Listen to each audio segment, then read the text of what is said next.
कहाँ मर गई हो? कितनी देर से आवाज़ लगा रहा हूँ। जिंदा भी हो या मर गई? दिनेश भैया एक ही गति से निरंतर चिल्ला रहे थे। क्या चाहिए आपको? गीले हाथ पोंछते हुए मधु कमरे में आकर बोली। मेरी जुराबे कहाँ है? सोचा था पढ़ी लिखी बीवी घर भी संभालेगी और मेरी सेवा भी करेगी, लेकिन यहाँ तो महारानी जी के नखरे ही पूरे नहीं होते। सुबह से साज श्रृंगार यूँ शुरू होता है जैसे किसी कोठे पर बैठने जा रही हो। कितनी देर तक भुनभुनाते रहे। थोड़ी देर बाद फिर वे चीखे, नाश्ता तैयार है कि होटल से मंगवाऊं? मधु गर्मा गर्म पराठे ले आई। तभी ऐसा लगा जैसे कोई चीज़ उन्होंने दीवार पर दे मारी हो। शायद कांच की प्लेट थी। पूरी नमक की थैली उड़ेल दी है पराठे में। आदमी भूखा चला जाए तो ठूस ठूस कर खाएगी खुद। अच्छा सादा पराठा ले आती हूँ। मधु की आवाज़ में कंपन था। नहीं चाहिए, कुछ नहीं चाहिए। अब शाम को मैं इस घर में आऊँगा ही नहीं। कैसी बात कर रहे हैं आप? यूँ भूखे घर से जाएंगे तो मेरे गले से तो एक निवाला भी नहीं उतरेगा। मरो जाकर। उन्होंने एक तमाचा मधु के गाल पर रसीद कर दिया और पीछे का दरवाज़ा खोलकर गाड़ी यूँ स्टार्ट की जैसे किसी जंग पर जाना हो। ऐसे मौके पर अक्सर वे गाड़ी तेज गति से ही चलाते थे। माँ जी सहित पूरा परिवार सिमट आया था आंगन में। नन्हा अंश मेरे पल्लू से मुंह छुपाए खड़ा था। अक्सर दिनेश भैया की चीखें सुनकर परिवार के सदस्य तो क्या, आस पड़ोस के लोग भी जमा हो जाते। पर क्या मजाल जो कोई एक शब्द भी कह जाए। एक बार फिर आश्वासित नज़रों से मैंने मुकेश की ओर देखा था। शायद कुछ कहे, पर नहीं। अपमान का घूंट पीना उन्हें भली प्रकार आता था। उधर माँ जी को देखकर यूँ लगता जैसे तिरस्कृत होने के लिए यह बेटा पैदा किया था। चिढ़कर मैंने ही मौन तोड़ा। एक दिन आपका भाई उस भोली भाली लड़की को जान से मार डालेगा, लेकिन आप लोग कुछ मत कहिएगा। ना जाने इतना अन्याय क्यों सहा जाता है इस घर में। क्रोध से मेरी आवाज़ काँप रही थी। उधर मधु सिसक रही थी। मैं सोचने लगी अब शाम तक यूं ही वह भूखी प्यासी अपने कमरे में लेटी रहेगी और दिनेश भैया शाम को लौटेंगे जैसे कुछ हुआ ही ना हो। एक बार मन में आया उसके कमरे में जाकर प्यार से उसका माथा चूम लूं। सहानुभूति के चंद बोल आहत मन को शांत करते हैं, पर मधु जैसी स्वाभिमानी स्त्री को यह सब नहीं भाता था। होठ सी कर मंद मंद मुस्कुराते रहना उसका स्वभाव ही बन गया था। क्या मजाल जो दिनेश भैया के विरोध में कोई कुछ कह जाए। विवाह करके जब घर में आई थी तो बड़ा ही अजीब सा माहौल देखा था मैंने। दिनेश भैया और मुकेश दोनों जुड़वा भाई थे, पर कुछ पलों के अंतराल ने मुकेश को बड़े भाई का दर्जा दिलवा दिया था। शांत, सौम्य और गंभीर स्वभाव के कारण ही मुकेश काफ़ी आकर्षक दिखाई देते थे। उधर दिनेश उग्र स्वभाव के थे। कोई कार्य तो क्या, शायद पत्ता भी उनकी इच्छा के विरुद्ध हिल जाता तो यूं आंखें फाड़ कर चीखते मानो पूरी दुनिया के मालिक हो। माँ जी और मुकेश उन्हें नन्हे बालक के समान पुचकारते, सफाई देते, लेकिन वे तो जैसे ठान ही चुके होते कि सामने वाले का अनादर करना है। माँ जी तब अपने कमरे में सिमट जाया करती थी और बदहवास से मुकेश घर छोड़कर बाहर चले जाते। मैं अपने कमरे में कितनी देर तक थर थर काँपती रहती थी। उस समय क्रोध अपने पति और माँ जी पर ही आता था, जिन्होंने उन्हें पर अंकुश नहीं रखा था। तभी तो बेलगाम घोड़े की तरह सरपट भागते जाते थे। एक दिन मैंने मुकेश से खूब झगड़ा किया था, खूब बुरा भला कहा था दिनेश भैया को। मुकेश शांत रहे, गंभीर मुख मुद्रा के लिए अपने चेहरे पर मुस्कान बिखेर कर बोले, छाया, दिनेश की जगह अगर तुम्हारा भाई होता तो तुम क्या करती? क्या ऐसे ही कोसती उसे? सच बताऊं, मैं उससे संबंध विच्छेद ही कर लेती। हमारे परिवार में बच्चों को ऐसे संस्कार दिए जाते हैं कि वे बड़ों का अनादर कर ही नहीं सकते। गुस्से के आवेग में बहुत कुछ कह गई थी। जब चित्त थोड़ा शांत हुआ तो खुद को समझाने बैठ गई कि मेरे पति भी इसी परिवार के हैं, कभी दुख नहीं पहुंचाया उन्होंने किसी को। फिर दिनेश भैया का व्यवहार ऐसा क्यों है? एक दिन माँ जी ने अखबार रद्दी वाले को बेच दिए थे। दिनेश भैया को किसी खास दिन का अखबार चाहिए था। टूट पड़े माँ जी पर। मुकेश ने उन्हें शांत करते हुए कहा, आज ही ऑफिस की लाइब्रेरी से तुम्हें अखबार ला दूंगा। पर दिनेश भैया की जबान एक बार लपलपाती तो उसे शांत करना आसान नहीं होता था। गालियों की बौछार कर दी माँ पर। वे पछाड़ खाकर गिर पड़ी थी। मुकेश अखबार लेने चले गए और मैं डॉक्टर को ले आई थी। तब तक दिनेश भैया घर से जा चुके थे। डॉक्टर माँ जी को दवा देकर जा चुके थे। मैं उनके सिरहाने बैठी अतीत की स्मृतियों में खोती चली गई। कैसे हृदय विहीन व्यक्ति हैं ये, संबंधों की गरिमा भी नहीं पहचानते। दिन बीतते गए। दिनेश भैया के विवाह के लिए माँ जी और मुकेश चिंतित थे। मुकेश अपने भाई के लिए संपन्न घराने की सुंदर व सुशिक्षित कन्या चाहते थे। माँ जी चाह रही थी मैं अपने मायके की ही लड़की यहाँ ले आऊं, पर मुझे तो दिनेश भैया का स्वभाव कभी भाया ही नहीं था। जानबूझकर दलदल में कौन फंसे। एक दिन मुकेश मुझसे बोले, छाया, दिनेश के लिए कोई लड़की देखो। मैं विस्मय से उनका चेहरा निहारने लगी थी। समझ नहीं पा रही थी वे वास्तव में गंभीर हैं या यूं ही मजाक कर रहे हैं। दिनेश भैया के स्वभाव से तो वही स्त्री सामंजस्य स्थापित कर सकती है जिसमें समझौते व संयम की भावना कूट कूट कर भरी हो। घर हो या बाहर, आपा खोते एक पल भी नहीं लगता था उन्हें। मैं हल्के फुल्के अंदाज में बोली, ब्याह भले कराओ देवर जी का, पर उस स्थिति की भी कल्पना की है तुमने कभी जब वे पूरे वातावरण को युद्ध भूमि में बदल देते हैं? मैं तो डर कर तुम्हारी शरण में आ जाती हूँ, पर उस गरीब का क्या होगा? मैंने बात सहज ढंग से कही थी, पर मुकेश गंभीर थे। मेरे दृष्टिकोण का मानदंड चाहे जो भी हो, पर मुकेश के तो वे प्रिय भाई थे और माँ जी के लाडले बेटे। दोनों की दृष्टि में उनका अपराध क्षम्य था। वैसे लड़का सुशिक्षित हो, उच्च पद पर आसीन हो और घराना संपन्न हो तो रिश्तों की कोई कमी नहीं होती। कद काठी, रूप रंग व आकर्षक व्यक्तित्व के तो वे स्वामी थे ही। आगरा वाले कमलनाथ की बेटी मधु सभी को बहुत भाई थी। मैं सोच रही थी क्या देंगे दिनेश भैया अपनी अर्धांगिनी को। उनके शब्दकोश में तो सिर्फ कटु बाण है जो सर्पदंश सी पीड़ा ही दे सकता है। भाव और संवेदनाओं की परिभाषा से कोसों दूर वह व्यक्ति अपेक्षा के नस्तर ही तो चुभो सकता है। मधु को हमारे घर आना था, वह आई भी। दो भाइयों की इकलौती बहन इतना दहेज लाई कि माँ जी पड़ोसिनों को गिनवा गिनवा कर थक गई थी। अपने साथ संस्कारों की अनमोल धरोहर भी बलाई थी। उसके मृदु स्वभाव ने सबके मन को जीत लिया। मुझे लगा देवर जी के स्वभाव को बदलने की सामर्थ्य मधु में है। विवाह के दूसरे दिन स्वागत समारोह का आयोजन था। मुकेश की वकालत खूब अच्छी चलती थी। संभ्रांत व आभिजात्य वर्ग में उनका उठना बैठना था। दिनेश भैया चार्टेड अकाउंटेंट थे। निमंत्रण पत्र बांटे गए थे। ऐसा लग रहा था जैसे पूरा शहर ही सिमट आया हो। मधु को तैयार करने के लिए ब्यूटिशियन को घर पर बुलाया गया था। लोगों का आना शुरू हो गया था। उधर मधु तैयार नहीं हो पाई थी। दिनेश भीतर आ गए थे। क्रोध के आवेग से बुरी तरह कांप रहे थे। सामने माजी मिल गई तो उन्हें ही धर दबोचा। कहाँ है तुम्हारी बहू? महारानी को तैयार होने में कितने घंटे लगेंगे? मैं उनका स्वभाव अच्छी तरह जानती थी। बोली, ब्यूटिशियन अंदर है, बस 5 मिनट में आ जाएगी। पर उन्हें इतना धीरज कहाँ था। आव देखा ना ताव, भड़ाक से कमरे का दरवाज़ा खोलकर अंदर पहुंच गए। शिष्टाचार का कोई नियम उन्हें छू तक नहीं गया था। ब्यूटिशियन को संबोधित कर आंखें तरेरी। अब जूड़ा नहीं बना, चुटिया बन गई तो कोई आफत नहीं आ जाएगी। गंवारों को समय का ध्यान ही नहीं है। यहाँ अभी मेहंदी रचाई जा रही है, अलता लग रहा है। वहाँ लोग आने लगे हैं। अपमान और क्षोभ के कारण मधु के आंसू टपक पड़े थे। वह बुरी तरह कांपने लगी थी। मैं भागकर मुकेश को बुला लाई थी। भाई को शांत करते हुए वे बोले, दिनेश बाहर चलो, तुम्हारे यहाँ खड़ा रहने से तो और देर हो जाएगी। मैं आपकी तरह नहीं हूँ, बीवी को सिर पर चढ़ा कर रखूँ। मेरे मुंह से निकला शब्द पत्थर की लकीर होता है। मुकेश में ना जाने कितना धीरज था जो अपने भाई का हर कटु शब्द शिरोधार्य कर लेते थे। मुझे तो दिनेश भैया किसी मानसिक रोगी से कम नहीं लगते थे। जैसे तैसे तैयार होकर नई बहू जनवासे में पहुंच गई। लेकिन ऐसा लग रहा था मानो उसने उदासी की चादर ओढ़ी हुई हो। बाबुल का अंगना छोड़कर ससुराल में आते ही पिया ने कैसा स्वागत किया था उसका।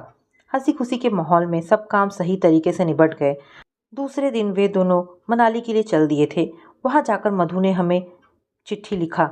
ऐसा लगा जैसे अपने मृदु व कोमल स्वभाव से हम सबको अपना बनाना चाह रही हो।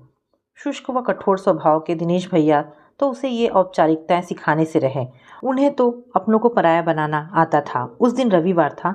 हम सब शाम को टीवी पर फिल्म देख रहे थे। दरवाजे की घंटी बजाने का अंदाज दिनेश भैया का ही था। द्वार पर सचमुच मधु और दिनेश भैया ही थे। मधु हमारे बीच आकर बैठ गई, हंसती रही, बताती रही। दिनेश भैया अपने परिजनों स्वजनों से सदैव दूर ही छिटके रहते थे। मैं बार बार मधु की उदास सूनी आंखों में कुछ ढूंढने का प्रयास कर रही थी। बात करते करते अक्सर वह चुप हो जाया करती थी। कभी हंसती, कभी सहम जाती। ना जाने किस परेशानी में थी। मुझे कुछ भी कुरेदना अच्छा नहीं लगा था।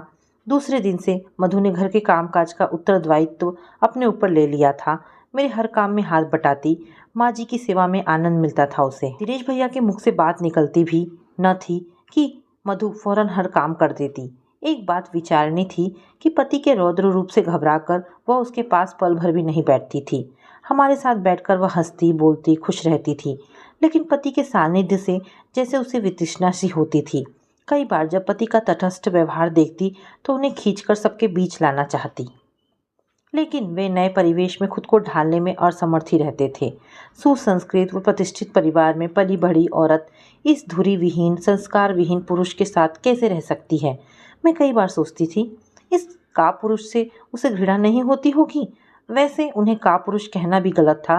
कोई सुखद अनुभूति हो तो जी जान से कुर्बान हो गए, मगर दूसरी ओर से थोड़ी लापरवाही हुई या जरा सी भावनात्मक ठेस पहुंची तो मुंह मोड़ लिया। एक बार मुकेश दौरे पर गए हुए थे। मैं अपने कमरे में कपड़े संभाल रही थी कि देवर जी की बड़बड़ाहट शुरू हो गई थी। कुछ ही देर में चिंगारी ने विस्फोट का रूप ले लिया था। उनके रजिस्टर पर मेरा बेटा आड़ी तिरछी रेखाएं खींच आया था। हर समय चाची के कमरे में बैठा रहता था। मधु को भी तो उसके बिना चैन नहीं था। बेवकूफ़ ने मेरा रजिस्टर बर्बाद कर दिया, गधा कहीं का। अपने कमरे में मरता भी तो नहीं। दिनेश भैया चीखे थे। मधु ने एक शब्द भी नहीं कहा था। गुस्से में व्यक्ति शायद विरोध की प्रतीक्षा करता है, तभी तो वार्तालाप खींचता है।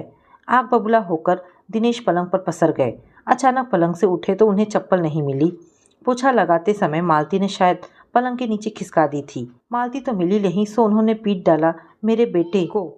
मधु ने उसके चारों तरफ कवच सा बना डाला, पर वे तो मधु को ही पीटने पर तुले थे। मैं भागकर अपने बेटे को ले आई थी। पीठ सहलाती जा रही थी और सोचती भी जा रही थी कि क्या अंश का अपराध अक्षम्य था। किसी को भी मैंने कुछ नहीं कहा था। चुपचाप अपने कमरे में बैठी रही। पति को शांत कर कुछ समय बाद मधु मेरे कमरे में आकर मुझसे क्षमा याचना करने लगी। मैं बुरी तरह उत्तेजित हो चुकी थी। अपने आप को पूर्ण रूप से नियंत्रित करने का प्रयास किया, लेकिन असफल ही रही। बोली, देखूंगी जब अपने बेटे से ऐसा ही व्यवहार करेंगे।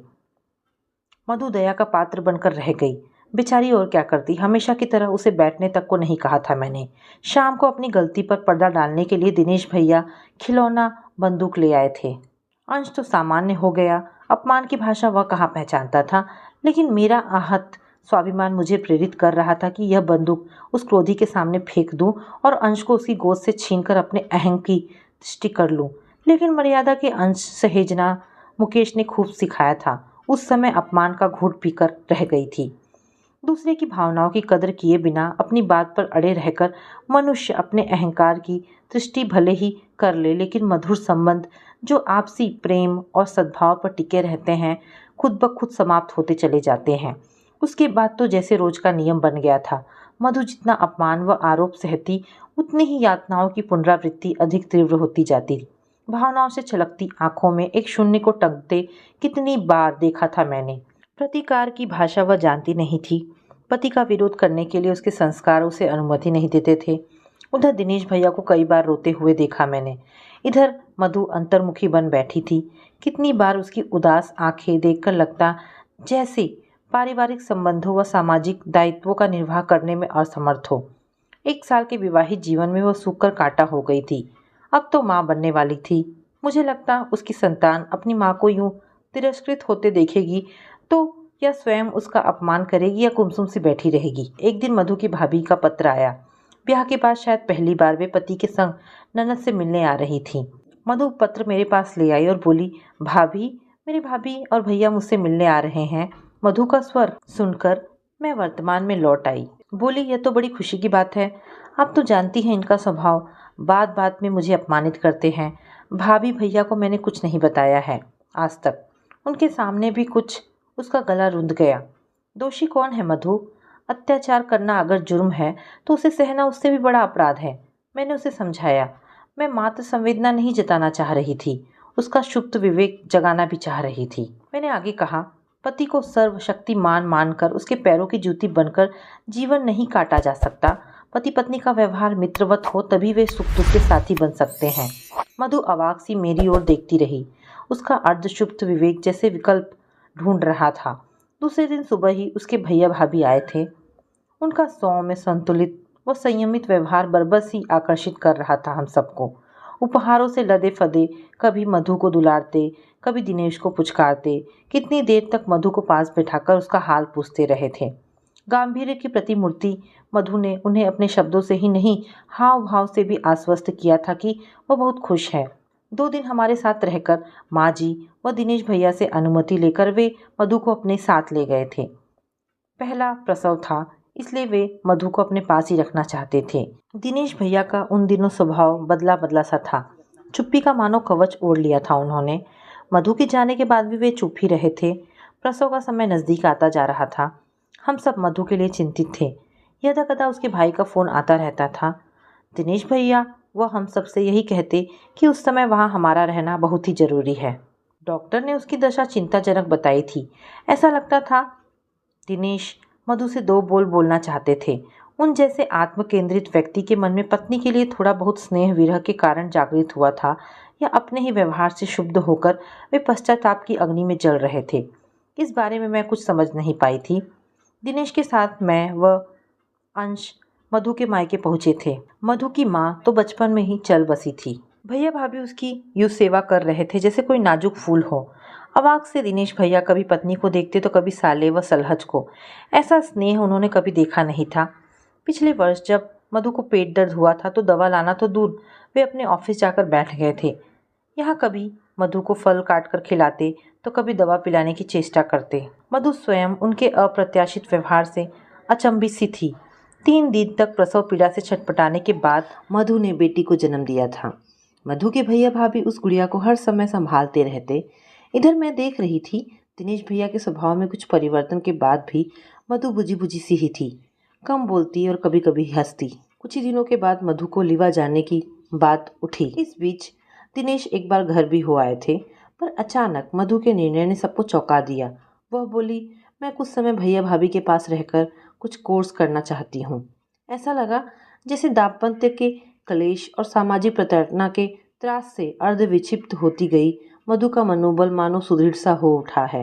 कहीं उसने दिनेश भैया से अलग रहने का निर्णय तो नहीं ले लिया। स्पष्ट ही लग रहा था कि कोर्स का तो मात्र बहाना है, वह हम सबसे दूर रहना चाहती है। उधर दिनेश भैया बहुत परेशान थे। वहाँ पोह की मनोस्थिति में आशंकाओं के नाग फन उठाने लगे थे। मधु के भैया भाभी ने निश्चय किया कि पति पत्नी का निजी मामला आपसी बातचीत से ही सुलझ जाए तो ठीक है। मधु कमरे में बेटी के साथ बैठी थी। दिनेश भैया के शब्दों की स्पष्ट आवाज़ सुनाई दे रही थी। मधु से उन्होंने अपने व्यवहार के लिए क्षमा याचना की, लेकिन वह फिर चुप ही बैठी रही। दिनेश भैया फिर बोले, मधु, प्यार का मोल मैंने कभी जाना ही नहीं। यहाँ तुम्हारे परिवार में आकर पहली बार जाना कि प्यार, सहानुभूति के मृदु बोल मनुष्य के तन मन को कितनी राहत पहुँचाते हैं। उस समय कोई 3 वर्ष के रहे होंगे हम दोनों भाई, जब पिताजी का साया सिर से उठ गया था। उनकी मृत्यु से माँ विक्षिप्त सी हो उठी थी। वे घर को पूरी तरह से संभाल नहीं पा रही थी। ऐसे समय में रिश्तेदार कितनी मदद करते हैं ये तुम जान सकती हो। माँ का पूरा आक्रोश तब मुझ पर उतरता था। मुझे लगता वे मुझसे घृणा करती हैं। ऐसा कैसे हो सकता है? कोई माँ अपने बेटे से घृणा नहीं कर सकती। मधु का अस्फुट सा स्वर था। बच्चे की स्कूल फीस ना दी जाए, बुखार आने पर दवा ना दी जाए, ठंड लगने पर ऊनी वस्त्र ना दिए, तो इस भावना को क्या कहे जाए? माँ ऐसा व्यवहार मुझसे ही करती थी। मुकेश का छोटा सा दुख उन्हें आहत करता। उनकी भूख से माँ की अतड़ियों में कुलबुलाहट पैदा होती। मुकेश की छोटी से छोटी परेशानी भी उन्हें दुख के सागर में उतार देती। मुकेश भैया क्या विरोध नहीं करते थे? मधु, जब इंसान को अपने पूरे मौलिक अधिकार खुद ब खुद मिलते रहते हैं तो शायद दूसरी ओर उसका ध्यान कभी नहीं खींचता। या हो सकता है मुझे ही ऐसा महसूस होता हो। शुरू शुरू में चिड़चिड़ाहट होती, क्षुब्ध हो उठता माँ के इस व्यवहार पर, लेकिन बाद में मैंने चीख कर चिल्लाकर अपना आक्रोश प्रकट करना शुरू कर दिया। बच्चे से यदि उसका बचपन छीन लिया जाए तो उससे किसी प्रकार की अपेक्षा करना निरर्थक सा लगता है ना। हर समय उत्तरदायित्व का लबादा मुझे ही उड़ाया जाता। यह मकान, यह गाड़ी, घर का खर्चा सब कुछ मेरी ही कमाई से खरीदा गया। मुकेश अपनी मीठी वाणी से हर पल जीतते रहे और मैं कर्कश वाणी से हर पल हारता रहा। धीरे धीरे मुझे दूसरों को नीचा दिखाने में आनंद आने लगा। बीमार व्यक्ति को दुत्कारने में सुख की अनुभूति होती। कई बार तुम्हें प्यार करना चाहा भी तो मेरा अहम मेरे आगे आ जाता।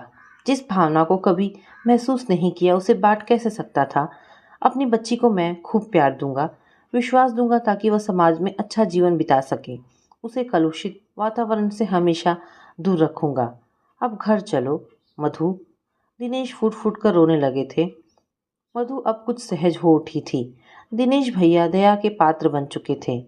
मैं समझ गई थी कि मनुष्य के अंदर का खोखलापन उसके भीतर असुरक्षा की भावना भर देता है।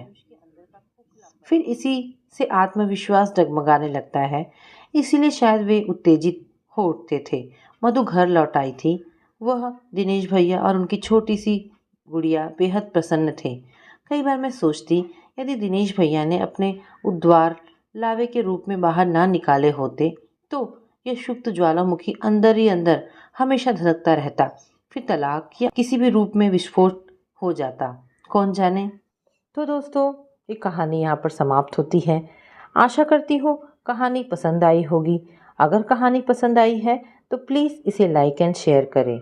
और हाँ दोस्तों, ऐसी ढेरों पारिवारिक और शिक्षाप्रद कहानी सुनने के लिए प्लीज़ मेरे चैनल को सब्सक्राइब करें। धन्यवाद दोस्तों।